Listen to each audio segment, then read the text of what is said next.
हे guys, welcome back once again. दोस्तों, आज की कहानी हम आपके लिए पेश करने जा रहे हैं एक ऐसी दुनिया से जुड़ी है जहां पर एक खतरनाक वायरस के चलते लोग इंसान से शैतान में परिवर्तन होते जा रहे। हर तरफ मौत का तांडव था। ऐसे में एक बहादुर महिला रोज मौत को इस खेल को मात देकर खुद को किसी तरह से जिंदा रखने में कामयाब थी, लेकिन न जाने क्यों इस जगह को छोड़ना नहीं चाहती।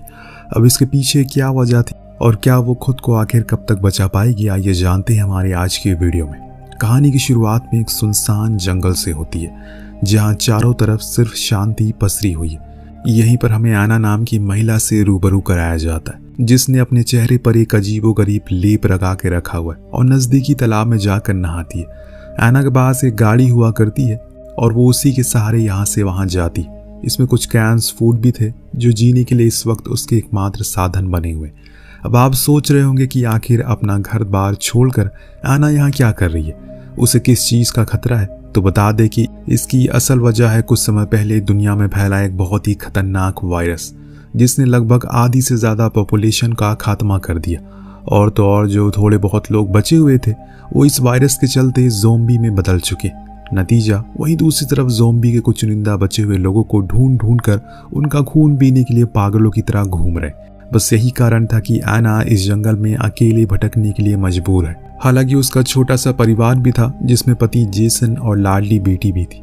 वायरस फैलने की खबर सुनते ही ये दोनों अपनी बेटी को जान बचाने के लिए जंगल की तरफ भागते हैं। ये जंगल उनके घर से ज्यादा दूर भी नहीं था। वहीं जेसन अक्सर कैंपिंग करने के लिए जंगलों में जाया करता है, इसीलिए उसको इस बात का अच्छा खासा तजुर्बा था कि आखिर कैसे जंगल में रहा जाता है।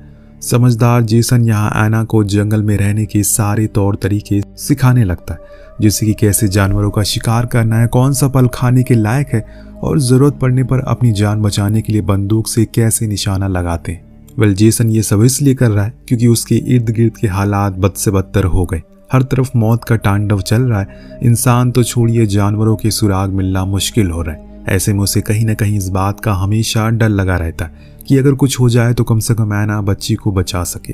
अब अगले रोज बदकिस्मती से उनकी बेटी की तबीयत खराब हो जाती है। जेसन नजदीकी घर से उसके लिए कुछ दवाइयां और खाने का सामान लेने के लिए जाता है। दूसरी तरफ ऐना अपनी बेटी के पास रहकर उसका इंतजार करती है, लेकिन पूरा दिन और रात गुजर जाने के बावजूद भी जेसन वापस नहीं लौटता। अब ऐना को उसकी चिंता सताने लगी थी। ऐसे में वो खुद बेटी को कार में लॉक करके पति को ढूंढने के लिए अकेले निकल पड़ती है। थोड़ी दूर पहुंचती है कि उसे जेसन की लाश मिलती है, जो देखकर तो उसकी रूह कांप जाती है। जेसन के हाथों में अपनी बेटी के लिए दवाइयां और खाने के कुछ सामान थे। उसे देखकर वो अपने आंसू रोक नहीं पाती, क्योंकि आखिरी वक्त तक भी वो अपने परिवार के बारे में ही सोच रहा था। उन चीजों को ऐना अपने पास रखकर नम आंखों के साथ पति को अंतिम संस्कार करती। और फिर एक ऐसा दुर्भाग्यपूर्ण दिन आता है। अब उसके पास जरूरत की हर चीज खत्म होने की कगार पर है। अब उसे खुद ही खाने की व्यवस्था करनी है, इसीलिए वो खाने की तलाश में अपनी बेटी को गाड़ी में ही छोड़कर वहां से निकल जाती है। जिसके बाद कहानी अतीत के चक्रव्यूह से निकलकर प्रेजेंट में आती और हम वहीं पहुंच जाते हैं जहां पर इसकी शुरुआत हुई थी। यहाँ ऐना जंगलों में जानवरों के मल को इकट्ठा कर रही है। वह पेड़ों को खोदकर उस कीड़े खाने के लिए निकाल रही है। साथ ही साथ उसके हाथों में एक किताब भी होती है जिसमें दुनिया भर के लगभग सभी पेड़ पौधों की जानकारी थी। और तो और कुछ छोटे मोटे जानवरों को पकड़ने के लिए जाल भी बिछाती है। अब वो पेड़ से लाल बेरी तोड़कर खाने लगती है, लेकिन उन्हें खाती उसे जोरदार उल्टियों का सामना करना पड़ता। शायद ये जहरीला था, जिसका अंदाजा ऐना लगा नहीं पाई। उल्टियां करते करते वो इतना पस्त हो जाती है कि वो जमीन पर गिर जाती है और उसकी आंखों से निकलते आंसू इस बात को साफ साफ बयां कर रहे थे कि वो ऐसे जीने से अब मरना ही बेहतर समझ रही है। अपनी जिंदगी से वो थक चुकी है। एक जगह पर वो अपने लिए पेशाब इकट्ठा कर रही थी। फिर गाड़ी के ऊपर ज़ॉम्बीज से बचने के लिए मल का लेप भी लगाती है ताकि ज़ॉम्बीज उसकी गंध को सूंघ ना सके। अब वो गाड़ी में बैठकर पुराने रेडियो फोन को निकाल कर उसे सुनने लगती है, जो कि फ्रेंच में कुछ बोल रहा था। परंतु अफसोस कि आना के लिए किसी काम का नहीं था, क्योंकि उसे फ्रेंच नहीं आती। उसके पास एक म्यूजिक फोन भी था जिसे देखकर वो अपनी बेटी को याद करने लगती।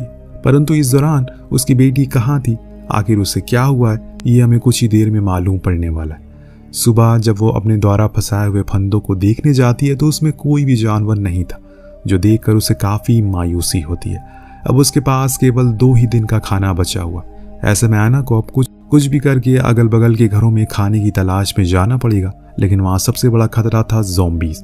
इसीलिए वहां जाने से पहले एना अपने शरीर को हल्का सा काटती है और वहां से निकल रहे खून को एक गिलास में डाल देती है। फिर खुद के शरीर में जानवरों के मल का लेप लगाती है, हाथों में बंदूक को थाम कर निकल पड़ती है। लेकिन इस बीच उसके मन में एक ही चीज चल रही थी, वो कम से कम अपनी बंदूक का इस्तेमाल कर, क्योंकि उसके पास गिन चुन कर अब सिर्फ 4 गोलियां ही बची है। वो एक नजदीकी घर पर जाती है और उसके फ्रेंच पर पहुंचकर अपनी म्यूजिक फोन को उसमें टांग कर उस पर खून का छिड़काव कर देती है, ताकि ज़ॉम्बीज़ को इस तरफ आकर्षित करवा कर पीछे के रास्ते से खाने की चीज़ को चुरा कर भाग जाए। वेलाना का ये प्लान काम भी कर जाता है। वो अपने लिए अच्छा खासा खाना जुटा भी लेती है, लेकिन वहाँ से वापस आते वक्त गलती से उसके पैर से डस्टबिन की ठोकर लग जाती, जिसकी आवाज़ सुनकर ज़ॉम्बी उसकी ही तरफ खींचे चले आते। अब एना अपनी जान बचाने के लिए तेज़ी से भागती है, जिस दौरान फ्रेंच में फंसने की वजह से उसके पेट में चोट लग जाती है। नतीजा खून गिरने लगता है, जिसकी गंध पाकर ज़ॉम्बी भी अब तेजी से उसके पीछे आने लगे थे। अब इसी भागा दौड़ी में एना के बीच से आधे से ज्यादा फूड गैंग वहीं गिर जाता है। खुद की जान बचाने के लिए वो फौरन पेशाब से भरी बाल्टी गिरा लेती है, जिससे ज़ॉम्बीज़ भ्रमित हो जाते और वो एक जगह पर बैठकर पहले अपने घाव की मरहम पट्टी करती है, फिर वहां से निकलने लगती है। जब कार में पहुंचने पर वो अपना बैग खोल कर देखती है तो उसमें सिर्फ 2 ही फूड कैन बचे थे, बाकी तो रोड पर ही गिर गए। इसीलिए वो दोबारा उन्हें उठाने के लिए जाती है और तभी रोड क्रॉस करते वक्त वहां उसे एक घायल आदमी और उसकी बेटी मिलती है, जिसमें लड़की का नाम ओलिविया और आदमी का नाम क्रिस था। क्रिस के सर में गहरी चोट लगी थी, जिसके कारण वो बेहोश पड़ा हुआ था। पहले तो इन्हें देख एना को लगता है कि ये इन्फेक्टेड है, लेकिन सारी जांच पड़ताल करने के बाद उसे यकीन होता है कि वो भी ठीक है। वो उन्हें अपने कैंप में लेकर आती है। अभी तक एना को लग रहा है कि ये शख्स उसका पिता है, लेकिन यहाँ ओलिविया उसे बताती है कि क्रिस उसके सौतेले पिता है। साथ ही साथ वो ये भी बताती है कि क्रिस और उसकी माँ काफ़ी सालों से एक दूसरे के साथ लिविंग में रह रहे थे। उन्होंने कुछ महीने पहले शादी का प्लान किया, लेकिन इस खतरनाक वायरस के चक्कर में सब कुछ बर्बाद हो गया। अब एना उससे कहती है कि अगर तुम चाहो तो मेरे साथ कार में सो सकती हो, मगर ओलिविया यहाँ टेंट में क्रिस के साथ ही रहना चाहती है। सुबह उठकर वो थोड़ी बहुत और बातें करते हैं, जहाँ पर एना को मालूम पड़ता है कि ये लोग साउथ से आ रहे हैं और नॉर्थ की तरफ जा रहे हैं। शाम होते होते क्रिस को होश आ जाता है, जो देख ओलिविया बेहद खुश होती है। यह एना क्रिस से पूछती है कि क्या तुम नॉर्थ की तरफ जा रहे हो। वो जवाब देता है कि हाँ, क्योंकि उसे लगता है कि नॉर्थ की तरफ शायद वो वायरस नहीं पहुंचा होगा और वहाँ सब कुछ सही होगा। फिर क्रिस कैंप के आसपास की जगह को एक बार निहारते हुए एना से बोलता है कि यहाँ तो तुमने रहने की अच्छी व्यवस्था कर रखी है, इसीलिए तो तुम्हारी कोई भी जान ले सकता है। फिर अगला सवाल करता है कि क्या तुम्हारी गाड़ी का टैंक फुल है, जिस पर एना ना में जवाब देती है। अब क्रिस की ऐसी बातें सुनकर एना को थोड़ी सी घबराहट होने लगती है। उसे डर था कि कहीं उसने क्रिस की जान बचाकर कोई गलती तो नहीं कर दी। मन ही मन ये बात अंदर ही अंदर उसे खाए जा रही है, कहीं ये दोनों मिलकर उसे इन चीज़ों को हड़प न ले। तभी क्रिस कहता है कि मुसीबत के इस समय शायद ही कोई किसी की मदद करे, लेकिन तुमने मेरी मदद की, इसीलिए मैं हमेशा तुम्हारा शुक्रगुजार रहूँगा। ये एहसान कभी नहीं भूलूंगा। फिर वो उसे बताता है कि मेरी पत्नी भी इस वायरस की चपेट में आ गई, जिसके कारण मुझे उसे एक कमरे में बंद करके रखना पड़ा। उसकी चीख बहुत ही दूर दूर तक सुनाई देती थी। मुझे जब उसका दर्द देखा नहीं गया तो मजबूरी में मैंने उसे मार दिया। अब शाम को एना की नज़र ओलिविया और क्रिस पर जाती है, जो तालाब के किनारे काफ़ी मस्ती कर रहे थे और बहुत ही ज़ोर ज़ोर से हंसी मजाक चल रहा था। ये देख एना को काफ़ी बुरा लगता है। ऐसा लग रहा था कि ये दोनों बाप बेटी है ही नहीं। उसे समझ ही नहीं आ रहा था कि इतनी बुरी स्थिति में भी कोई कैसे खुश रह सकता है। ये तो वो बेचारी अपने दुखों के आगे सब कुछ भूल गई थी। कुछ देर बाद मछली पकड़ने के दौरान वो दोनों फिर से एक बार जुगलबंदी करना शुरू करते हैं, जिसमें एना उन्हें शांत रहने के लिए कहती है। क्रिस को एना का ये अंदाज काफ़ी गलत लगता है। उसे रात में सवाल करता है कि आखिर वो उसे शांत रहने को क्यों बोल रही थी। तो एना कहती है कि यहाँ सबकी ज़िंदगी कितनी दुख भरी गुजर रही है। तुमने कल ही बताया कि कैसे तुमने अपनी पत्नी को मार दिया। अब देखो, उन सब चीज़ों को भूल कर तुम ऐसे घूम रहे हो जैसे कि किसी पिकनिक पर आए हो। मुझे ये बिल्कुल बर्दाश्त नहीं है, क्योंकि मैं इन सब चीज़ों से गुजरी हुई हूँ। अभी तक अपने अतीत को मैं भूल नहीं पाई हूँ। क्रिस उससे कहता है कि मैं कुछ भी नहीं भूला, मुझे सब कुछ याद है। बस मैं इतना ध्यान रखता हूँ कि मुझे कब और क्या याद रखना है। सुबह हो जाती है और हम देखते हैं कि ओलिविया क्रिस को कुछ अलग ही तरह से निहार रही है। इसे समझ आ रहा है कि वो कहीं ना कहीं उसे पसंद करती है, लेकिन एना को यहाँ होने से न जाने उसे क्यों जलन हो रही है। हालांकि इस बात से बेखबर सुबह जब क्रिस ओलिविया से एना के बारे में पूछता है तो वो उसे जल भूनकर और राख हो जाती है। तो वो क्रिस से पूछती है कि आखिर वो लोग यहाँ पर रुके क्यों हैं। उन्हें अब तो यहाँ से निकल जाना चाहिए। इस पर वो उसे कहता है कि इस तरह हम ऐना से बिना बताए कहीं जा नहीं सकते। उसने हम लोगों की काफ़ी मदद की है, कम से कम एक बार उसे पूछना तो बनता ही। बेचारी यहाँ इतनी अकेली जो पड़ गई है, ये सुनकर तो ओलिविया को और बुरा लगता है। वही रात में हम देखते हैं कि क्रिस ऐना द्वारा दिए गए कैन फूड में से कुछ न कुछ थोड़ा बहुत बचाकर इकट्ठा कर रहा है। ये देख वो उससे पूछती है कि आखिर तुम ये खाना क्यों बचा रहे हो। वो बताता है कि मुझे ये सब कुछ आगे के सफर में काम देगा। तो ऐना उसे 2-4 और कैन रखने के लिए बोलती है, मगर क्रिस इसके लिए साफ मना कर देता है, क्योंकि वो अच्छे से जानता है कि ऐना को यहाँ खाने की कितनी जरूरत पड़ने वाली है। वो इस तरह उसे भूखा मारने के लिए भी नहीं छोड़ सकता। हाँ, अगर ऐना भी उसके साथ चलने के लिए तैयार है तो शायद वो कुछ सोचता है। उसकी ये बातें ऐना को काफी अच्छी लगती और धीरे धीरे उसकी तरफ वो खिंच रही थी, परंतु वो क्रिस के साथ चलने के लिए मना कर देती, क्योंकि ये जगह सिर्फ एक जगह नहीं बल्कि उसकी यादें हैं, जहाँ पर उसने अपनी पति और बेटी का एहसास होता है। बाकी जिस भी दिशा जाने के लिए वो कह रहा है, न जाने वहाँ कुछ है भी या फिर नहीं। क्या पता वहाँ मौत उनका इंतजार कर रही है। इससे अच्छा तो यही जगह, कम से कम वो जिंदा तो बचे हैं। धीरे धीरे करके समय बीतता और हम देखते हैं कि ऐना, ओलिविया और क्रिस में काफी घुल मिल गए।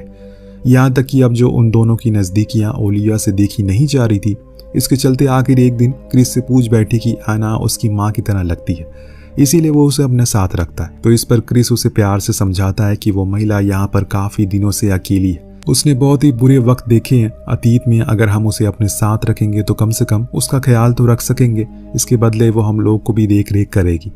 वहीं कुछ देर बाद ओलिविया जब ऐना के साथ थोड़ा बहुत वक्त गुजार रही थी तो उसे अपने बारे में बताते हुए अपनी बेटी को याद करने लगती। अब यहाँ से कहानी अतीत में जाती है और हमें मालूम पड़ता है कि एक रोज़ जब खाने के इंतज़ाम के लिए ऐना अपनी बेटी को कार में छोड़कर एक घर आई तो वहाँ उसका सामना एक ज़ॉम्बी महिला से होता है, जिसे देखते ही वो सीधा उसे गोली मारती है और उसके खून के छींटे आकर उसके कपड़े पर लग जाते। इस बात से अनजान जब ऐना वहाँ से वापस अपनी बेटी के पास आती है तो उसे रोता हुआ देखती है। जल्दी जल्दी में बिना कपड़े चेंज किए उसने अपनी बेटी को सीने से लगा लिया, लेकिन इसी चक्कर में ऐना के कपड़ों में लगा हुआ ज़ॉम्बी का वो खून उसकी बेटी के ऊपर लग जाता और वो इन्फेक्टेड हो जाती है। वेल, यहीं पर कहानी एक बार फिर प्रेजेंट में आती है, जहाँ पर हम ओलिविया को देखते। वो आज ठान कर बैठ गई है कि क्रिस से अपनी दिल के सारे जज्बात बयां कर देगी, लेकिन उसे क्या पता कि उसका सपना सपना ही रह जाएगा, क्योंकि जब क्रिस और ऐना एक साथ अकेले होते हैं तो वो उसे अपने साथ चलने के लिए मनाने के लिए उसकी गाड़ी में बैठ जाता है। फिर यहीं पर वो दोनों एक दूसरे के इतना करीब आ जाते हैं कि पूरी रात इसी गाड़ी में एक दूसरे की बाहों में बिता देते। ओलिविया जब उन्हें इस तरह साथ में देखती है तो इसका दिल धक से हो जाता है और गुस्से गुस्से में सारे खाने का सामान चोरी करके वहां से अकेले निकल जाती है। सुबह जब उनकी आंखें खुली तो क्रिस ऐना ने एक बार फिर अपने साथ चलने के लिए कहता है, जिस पर वो एक बार फिर से साफ साफ मना कर देती है, क्योंकि इस जगह पर उसकी जिंदगी की सबसे कीमती यादें। लेकिन क्रिस उसे बार बार चलने के लिए उसको फोर्स कर रहा था, जिस पर गुस्से में ऐना गाड़ी से बाहर निकलती है और अचानक उसकी नजर बाहर के नज़ारे पर पड़ती है, जिसे देखकर वो दंग रह जाती है, क्योंकि गाड़ी का ट्रंक खाली हुआ था और खाने का सारा सामान गायब था। ओलिविया भी आसपास कहीं नजर नहीं आ रही है। दोनों को ये समझते देर नहीं लगती कि कुछ तो गड़बड़ और ये काम किसका है। फिर वो उसे ढूंढने निकल जाते हैं। वहीं दूसरी तरफ जब ओलिविया जंगल के रास्ते नॉर्थ की तरफ बढ़ रही थी तो उसके सामने एक ज़ॉम्बी महिला आ जाती है। इसे देख वो घबरा कर चिल्लाते हुए वापस भागती है। तो यहाँ क्रिस भी पहुंच जाता है, मगर मौका पाते ही वो ज़ॉम्बी महिला क्रिस पर हमला बोल देती है। इतने में वहाँ ऐना आ जाती है और अपनी बंदूक से उस पर निशाना लगाने की कोशिश करती है, लेकिन तभी उसे याद आता है कि वो गोलियां तो कैप में ही भूल गई, इसीलिए अपनी बंदूक से ही ज़ॉम्बी महिला पर वार करती है। लेकिन क्रिस उसके हाथों से बंदूक छीन कर उस महिला को पीट पीट कर मार डालता है। ये कहानी एक बार फिर अतीत में चली जाती है। हम ऐना को उसकी बेटी के साथ देखते हैं, जिसके शरीर में अब इन्फेक्शन के लक्षण उभरने लगे। उसकी बेटी का दर्द कम होने का नाम नहीं ले रहा है। अपनी बेटी की ऐसी हालत को देखकर ऐना कहीं ना कहीं खुद को जिम्मेदार मानती है, क्योंकि ये सब उसकी वजह से हुआ था। काफ़ी सोच विचार करने के बाद कोई रास्ता ना मिलने पर वो अपनी बेटी के मिल्क पाउडर में एक एस्प्रेसिन की गोली मिलाकर उसे पिला देती है, जिससे उसकी वही मौत हो जाती है। उसने यह काम अपने करेजे पर पत्थर रखकर किया। इसके सिवा उसके पास कोई दूसरा चारा भी नहीं था। इसी के साथ कहानी प्रेजेंट में आती है, जहाँ पर क्रिस ओलिविया के साथ वहाँ से निकलने की तैयारी में जुटा था। वो एक बार फिर ऐना से अपने साथ चलने के लिए कहता है, मगर हर बार की तरह ऐना का जवाब टस से मस नहीं होता। वो कहती है कि मैंने तुम्हें पहले भी कहा है और अब भी कह रही हूँ, इस जगह से मेरे परिवार की यादें जुड़ी हुई है, मैं इन्हें छोड़कर नहीं जा सकती हूँ। तो क्रिस उसको समझाता है कि अब यहाँ पर कुछ नहीं बचा है, तुम्हारा परिवार अब उनसे दूर जा चुका है, तुम्हारे पास अब कभी लौट कर वो नहीं आएंगे। उन यादों को क्या करोगी तुम, खुद भी जिंदा बच नहीं पाओगी और ये जगह खतरे से खाली नहीं है। इतना समझाने के बाद फाइनली वो मान जाती है और उसके साथ चलने को तैयार थी। अब यहाँ वो उसे गैलन से भरा हुआ पूरा फ्यूल टैंक दिखाती है, लेकिन खाने के सामान अभी भी अधूरा था। इसीलिए एक अंतिम बार नजदीक के घर में जाकर सारा का सारा फूड सप्लाई लेने का फैसला करती है। अब ये तीनों घर की तरफ बढ़ते हैं और रेडी हो जाते हैं, जहाँ प्लान के तहत क्रिस ज़ॉम्बी का मन भटकाएगा और एना और ओलिविया खाना लेने के लिए घर के अंदर पीछे के दरवाजे से घुसेंगे। वेल होता भी कुछ ऐसा ही है, लेकिन जैसे ही एना किचन में दाखिल होती है, पीछे से ओलिविया उस पर एक भारी हथियार से हमला कर देती है और वहीं बेहोश कर देती है और सारी फूड सप्लाई लेकर चली जाती है। ओलिविया जाते जाते जोर से चिल्ला भी देती है, जिससे कि ज़ॉम्बीज किचन की तरफ बढ़ाए एना को अपना शिकार बनाने के लिए। लेकिन इस बीच वो एक चीज भूल जाती है, वो खुद के ऊपर यूरिन डालना भूल गई थी। ओलिविया भागते हुए क्रिस के पास पहुंचती है और उसे बताती है कि एना की मौत हो चुकी है, परंतु उसकी गन की महक से पीछे पीछे ज़ॉम्बीज भी उन तक पहुंच गए थे। वहीं दूसरी तरफ जैसे ही एना को होश आता है, वो बगल में रखे पेशाब के पूरे गैलन को अपने ऊपर छिड़क कर वहां से भागने में कामयाब होती है। आखिर वो ये काम बरसों से करती हुई आ रही। वो जो जंगल के रास्ते कैंप की तरफ बढ़ती है तो देखती है कि ज़ॉम्बीज ने ओलिविया और क्रिस पर हमला कर दिया। अब वो है तो हिम्मती, इसीलिए कि करके ज़ॉम्बीज को मारने लगती है, लेकिन अंत में उसके पास बंदूक में केवल एक ही गोली बची थी। उन दोनों में सिर्फ वो एक ही को बचा सकती है, इसीलिए थोड़ी देर सोचने के बाद वो ओलिविया को बचाने का फैसला करती है। नतीजा क्रिस की वही मौत हो जाती है। एना और ओलिविया किसी तरह खुद को बचाने में कामयाब होते हैं और वहां से निकल जाते।